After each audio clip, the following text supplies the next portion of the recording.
So this whole last, like, I don't know, 15 minutes of dialogue has been really interesting because Shan didn't even mention that cheating was the reason for divorce. What Shan had originally said was that men get reprieve through cheating, whereas women don't get a reprieve in the like tensions of marriage. I don't know how we got here from there. That was the point she was saying. She wasn't alluding to the fact that these divorce rates are due to cheating. We know most women don't leave when men cheat. They don't do it in a relationship. They don't do it in a marriage. Like, cheating is not the reason. It's that men get a reprieve. But I wanted to get to the point of, like, the statistic of 80% of women filing for divorce. I haven't seen any statistics about it, so sorry, podcast. I don't have any numbers to back up this statement. It's just anecdotal behavior that I've seen. Most men don't leave relationships. Most men will create conditions to get a woman to leave because they don't want to be that person. We don't have that conversation when we bring up the 80% of women filing for divorce is this commonality of behavior amongst men in general. Same with So STDs. sure, I haven't heard that one, but I'm not like absolving women of responsibility for leaving. There are too many women who quit marriages too soon and regret it when it's too late. That is Yeah. absolutely true. There are women who are miserable in marriages that they will never leave. That is also true. But when we place the entirety of responsibility on women, knowing that this is a common behavior of men, it seems counterproductive, and we're not actually getting to real solutions that are going to lead to change. Damn, I forgot what I was gonna say. The reason I said STDs though is because and maybe it's anecdotal, but I know a lot of people that think STD test was figuring out if their girl got something, and then she would be the one to tell them. In the podcast, you know, I'm not lying about this. In the hood, that's how a lot of men don't go get STD tests. You will find out if she got something, and she tell you, and that's how you figure it out. Have that been your experience too? Podcast, has that been your experience too? My bad. I was getting the clip ready because Ina said that she didn't mention cheating, and I guess they don't understand that I am the whisperer. I listen to everything that everybody says, and I got it queued up because I knew exactly what she said. But I think you said something about STDs. Do you, most men, you know, when you was growing up, find out if they got an STD by they girl going to get checked and them not necessarily going to the doctor themselves. Oh, and that in the relationship, Yes. absolutely. So what to her point about men creating conditions that women leave from, that don't mean that you it's little small things that we can't add in to understand what's going on, to understand the situation. But if we culturally look at it, we like, yeah, that's kind of what we do. But there's nothing that shows that part of the statistic in there. And I will argue That's that messed up, man. You shouldn't have said that out loud, bro. you know it's true though. You know that shit is true. You know that shit is true. Maybe it's a Chicago thing. I don't know. But The most other brotherhood gonna people. come at you now, man. Why you telling all our secrets? All right. Well, So the, it's the not other that. the other part, I just wanted to had a quick part. When we was talking about the reason why our women is arguing and fighting, but we still stay in a relationship.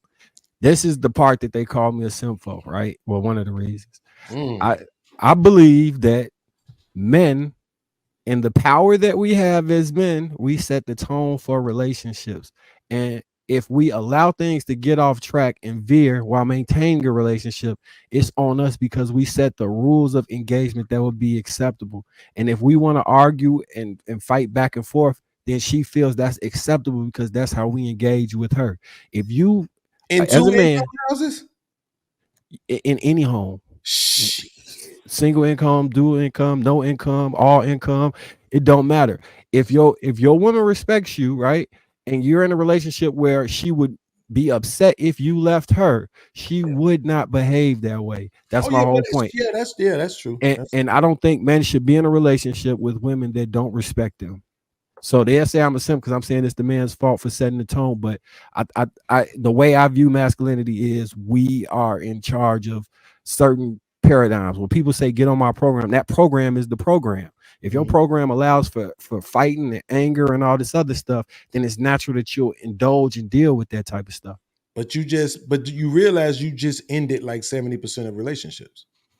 Maybe If you saying if that, they don't got kids, they need to end and then find somebody that actually is gonna respect them. If you so got so kids, you wait, so already kids is a good enough reason to stay and be disrespected? yep.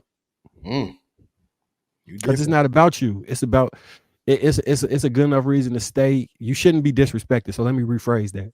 It's enough reason to work through the disrespect to get to a better solution. I don't think anybody should just be getting disrespected. But if Yeah. you once you have kids, the greater good is larger than how you feel about something. It's got to be more to how can I get to the most productive parenting situation.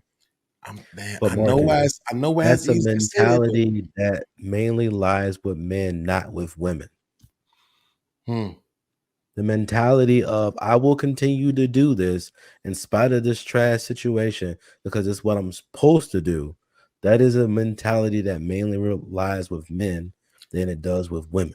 but Men why? have to change. But Men have why? to actually change the circumstance in the trash relationship, bro. Like we can't just sit in these trash relationships and say we're just gonna take it. No, no, no. Nor should we also just run away because it's a trash ass relationship when we've decided to marry and have kids. It's up to us to reset the tone. Like I completely 150% agree with Marcus. We have to reset the tone, the boundaries, and the standards inside the relationship, and not go absent as we do, as I personally have. So I understand how that works. How a man can go absent and create the circumstance and the situation for the woman to want to deuce it up. We create just the same way you create that, you create it on the other side. You create the situation to get it to where it is mutually beneficial, where there's mutual respect, and you're moving in the direction that you needed to move, and quit accepting the relationship as trash when it's within your power. That that I think that's been the most consistent stance I've had on any of these podcasts. But Well, HG, then, look, because I real quick, Marcus, because I don't want to move. I think this is a good point. What you're saying is true, right? But why? Right? The reason why is because they don't need you. That's why. There was a time when women weren't leaving the relationships either. And they weren't leaving because they needed the men. Now they don't need you. Right? Like I said, median income, they only making $3,000 less than us. So they don't need you. And that's why you don't see as much cooperation as you used to see. When you build a relationship on the necessary finances as the key point in the catalyst of why that relationship exists, that relationship is doomed to fail. You Unless you think just so? have yes, I absolutely think so. Unless you have an impeccable work history or you have enough of a windfall or you're that smart financially. But the truth is, most people will fall into some type of rut. And if your relationship struggles that much because of a financial issue, I think you probably shouldn't have been dating that woman to begin with, which goes back to the vetting process. Because if like almost all my money is in stock portfolios and stuff like that. If my relationship was contingent on the index fund, that's not a real relationship. That's a usurious situation, in my personal opinion. No, but When you people, said the word earlier, Marcus. It's hmm, security. I yeah, didn't say but that. it's not based upon the money. What it is that I can survive on my own without you. Right. So it's not the fact that it was about the money. It's the fact that like if I can survive on my own, I can set the tone myself and I Fact. can leave. So Yep. sometimes setting the tone as men, there's a number of divorce attorneys that say, you need to set the tone and leave. But Mm-hmm. the thing is like, okay, I can agree to some degree that some of the divorces that women choose to partake in and walk it out, those men should probably have left those relationships, right? We can agree. There's a number of those brothers that should have left those relationships, right? Mm-hmm. However, I would argue that even though they should have left, right, or it would have been good to leave, right, the overall institution of marriage is built to cover the good, the bad, and the ugly.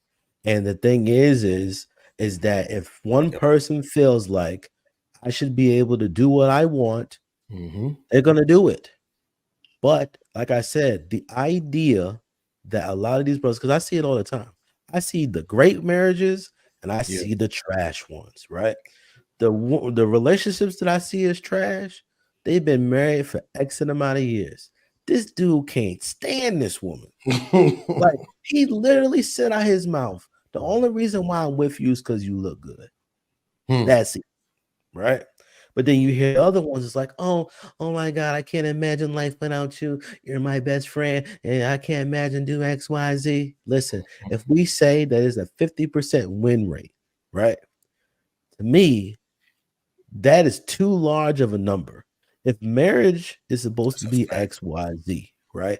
There need to be more successful relationships than there are bad relationships. But because there's no standard on how to walk through marriage and this, that, and the third, this is the reason. And also, people can choose the way that they want to enter into this relationship. So Marcus is like, well, you should be vetting. You should be doing all of these things. I agree. It sounds like a recipe for success. But when anybody can enter into that thing just because they want to, then you're also entering in numbers of people that are just going to do it just because they think it's the right thing to do, have no clue, and then jack it up for the rest of us. And they're But- actors.